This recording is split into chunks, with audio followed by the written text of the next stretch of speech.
Salut à tous, on se retrouve aujourd'hui pour traiter du chapitre sur les équations.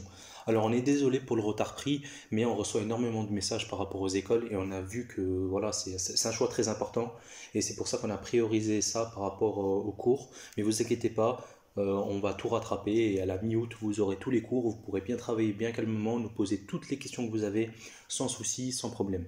Désolé encore. Donc on passe au chapitre sur les équations. Donc tout d'abord, on va voir ce qu'est qu'une fonction polynomiale. Donc vous connaissez la forme d'un polynôme d'ordre 2. Et bien là, je vais vous montrer la forme pour la forme générale d'un polynôme.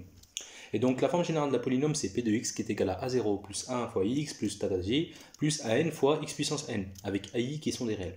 Donc ça, c'est la forme générale. Et si vous posez petit n est égal à 2, vous retrouvez en fait le polynôme que vous avez vu au lycée, donc de degré 2.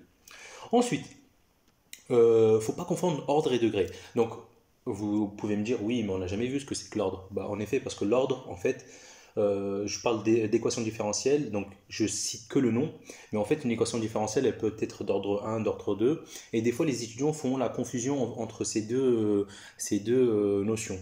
On parle de degré pour une fonction polynomiale, et on parle d'ordre pour une équation différentielle. Attention.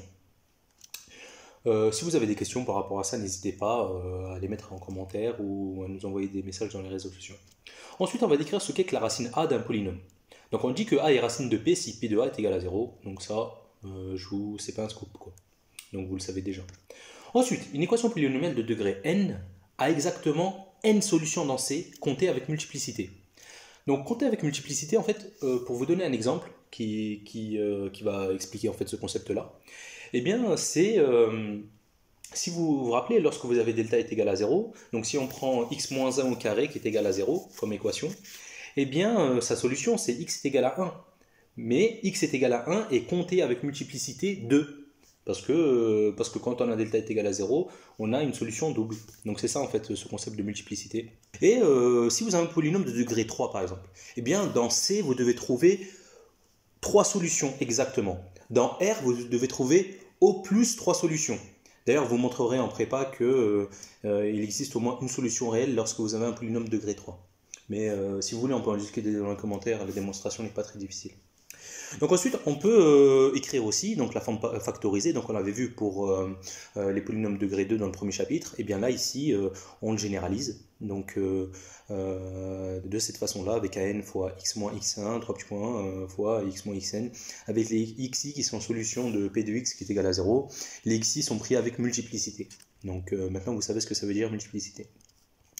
A est racine de p, si et seulement si p est divisible par x moins a. Alors, qu'est-ce que ça veut dire pour vous, P est divisible par x moins a? Donc un polynôme qui est divisible, c'est bizarre ça un peu quand même. Je vais vous expliquer. Donc P est divisible en fait par définition mathématique, ça veut dire qu'il existe un polynôme Q de telle sorte qu'on peut écrire P de x égale à Q de x fois x moins a. Et donc lorsqu'on va diviser P de x par x moins a, eh bien il reste Q de x. Et donc il n'y a pas eu de problème de division, quoi. Et donc voilà la définition. Donc la forme canonique du second degré, donc ça il faut vraiment bien le maîtriser, c'est pour ça que j'ai fait le calcul. Vous allez très souvent le rencontrer en physique ou en SI, que ce soit en automatique ou bien en électronique, ou bien pour tout ce qui est fonction de transfert dans les filtres. Donc non, franchement vous allez rencontrer de très nombreuses fois, donc il faut bien maîtriser la forme canonique. Donc j'ai fait le calcul ici, donc si vous avez des questions par rapport au calcul, pas de problème. Et je vais vous donner quelques utilités en fait mathématiques de cette forme canonique. Donc imaginons on a x carré plus x plus 1 qui est égal à x plus 1 demi au carré plus 3 quarts. Et bien en fait, lorsqu'on en a fait la forme canonique, donc de là à là, et bien cette forme canonique là, elle nous donne énormément d'informations. Pourquoi? Parce que on peut trouver son minimum et on peut connaître son signe. Pourquoi son signe? Vous avez une fonction carrée ici, et ici vous avez quelque chose de positif. Une fonction carrée c'est toujours positif, donc le signe ici du polynôme il est positif. Donc là il n'y a pas pour tout x qui est un réel, le signe du polynôme est positif. Et on peut aussi trouver son minimum. Son minimum, comment on fait pour le trouver? Eh bien c'est juste très simple, hein. La fonction carrée, son minimum c'est 0. On est bien d'accord. Donc on pose x qui est égal à moins 1 demi. Et donc on a trouvé l'abscisse du minimum. On connaît la valeur du minimum qui sera x qui est égal à moins 1 demi. Donc ça donne 0 ici. Et donc le minimum sera égal à 3 quarts. Donc on a trois informations. On a trouvé le minimum, le signe du polynôme et l'abscisse du minimum. Donc c'est vraiment très utile cette forme canonique. On passe à la prochaine slide. Donc allure du graphe du second degré, tableau de signes. Donc vraiment pas très compliqué, je vais vous faire un petit rappel du tableau de signes. Mais ce qu'il faut vraiment retenir en fait c'est ce tableau-là. Franchement il est top. Franchement top, je l'ai prise d'une source méthodemat.fr. Et franchement il est très très top parce que il y a un exercice qu'on va faire par la suite qui sera très intéressant. Et vous aurez besoin de ce tableau-là en fait. Vous devez limite le connaître par cœur pour pas perdre de temps parce que c'est vraiment très très utile. Donc je vais vous expliquer un peu comment ça marche le tableau de signes. Donc si je prends cet exemple-là, ici. Donc lorsqu'on va faire le tableau de signes de P2X,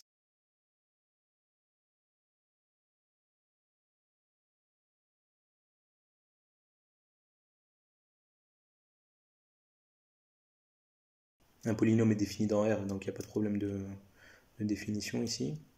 Donc je nomme ça P2X.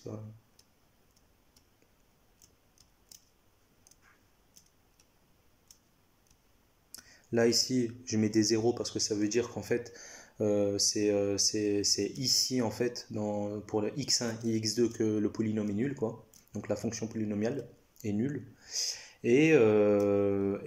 Comme on le voit sur le dessin, donc p de x est positif, ensuite négatif, ensuite positif. Donc voilà, pas très compliqué. Mais il faut bien maîtriser ces choses-là. C'est vraiment très important de s'entraîner sur des cas simples pour réussir les cas compliqués. Vous verrez dans l'exercice, c'est très utile de tableau de signes pour résoudre des questions qui sont des fois très compliquées. Donc on passe à la suite. Donc résoudre une équation de degré 3 ou plus. Donc on va voir comment résoudre une équation comme ça. Eh bien, on a déjà vu en fait dans le premier chapitre, on avait utilisé le changement de variable. Donc, je vous laisse aller regarder les exercices par rapport à ça. Donc, normalement, vous avez noté dans votre cahier cette méthode-là. Mais si vous ne l'avez pas fait, bah, il va falloir le noter. C'est parce que c'est une méthode qu'on va utiliser de très très très nombreuses fois. Que ce soit intégrale, équation, tout ce que vous voulez. Et ensuite, non, que ce soit intégrale ou équation, quoi. C'est vraiment hyper utile. C'est un peu la clé passe-partout en prépa. Donc ensuite, la seconde méthode, c'est trouver une ou des racines évidentes, puis factoriser, développer et identifier suivant le degré. Alors là, pour vous, ça doit vraiment vous paraître abstrait, je vais vous expliquer un peu plus clairement. Donc j'ai représenté un polynôme de degré 3, et on lui a trouvé une racine évidente qui est petit a. Donc a est racine évidente de ce polynôme. Et j'ai écrit sa forme factorisée à droite. Bah oui, on a le droit d'écrire cette forme factorisée là comme ça, parce que ici on a un degré 3. Donc là, on a un degré 1, donc il nous manque quelque chose qui puisse augmenter le degré, pour que de ce côté-là, on ait un degré 3, quoi, parce qu'on a une égalité quand même. Eh bien, j'écris la forme générale d'un polynôme degré 2, avec alpha, bêta, gamma, des coefficients réels. Et bien, en fait, la clé ici, c'est qu'il va falloir développer tout ça ici, et ensuite identifier, comme on l'avait fait dans les chapitres précédents avec la partie réelle et la partie imaginaire, sauf que là, ce sera d'identifier suivant le degré, et tout roule normalement. Donc, il y aura de toute façon un cas comme ça dans les exercices, vous inquiétez pas si vous ne le comprenez pas encore là maintenant. Et si vous avez des questions, bien sûr, comme d'habitude, à travers les réseaux sociaux ou dans les commentaires, sans problème, ça nous fait vraiment plaisir. Ensuite, résoudre une équation dans C du type AN, Z puissance N plus 3 du 1 plus A0 est égal à 0.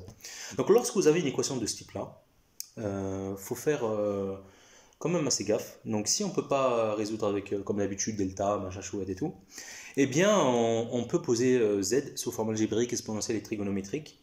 Donc la plupart du temps c'est algébrique, mais attention, exponentielle ça peut résoudre bien des problèmes. En fait, par l'expérience, vous allez savoir quelle forme est la plus simple pour arriver au résultat. Et comme dans les derniers chapitres, on identifie partie réelle et partie imaginaire, et on résout normalement. Donc il y aura un cas aussi dans les exercices par la suite. On passe aux exos. Donc tout d'abord, on va résoudre dans R cette équation-là, puis ensuite résoudre l'inéquation suivante, faire un tableau de signes puis un dessin rapide de la courbe. Donc là, cet exercice-là, vraiment cadeau, quoi. Ensuite, résoudre dans C 5i fois le conjugué de z plus 2z qui est égal à 2 plus 3i. Et ensuite déterminer M pour tout x qui appartient à R, eh bien l'inéquation suivante est vérifiée. Donc si vous avez des questions, n'hésitez surtout pas, ça nous fera très plaisir d'y répondre. Désolé encore une fois pour le retard qu'on a pris, mais vous inquiétez pas, vous serez prêts pour la rentrée. Et je vais vous mettre les indices et on se retrouve pour la prochaine vidéo sur la correction du chapitre sur les équations. A plus!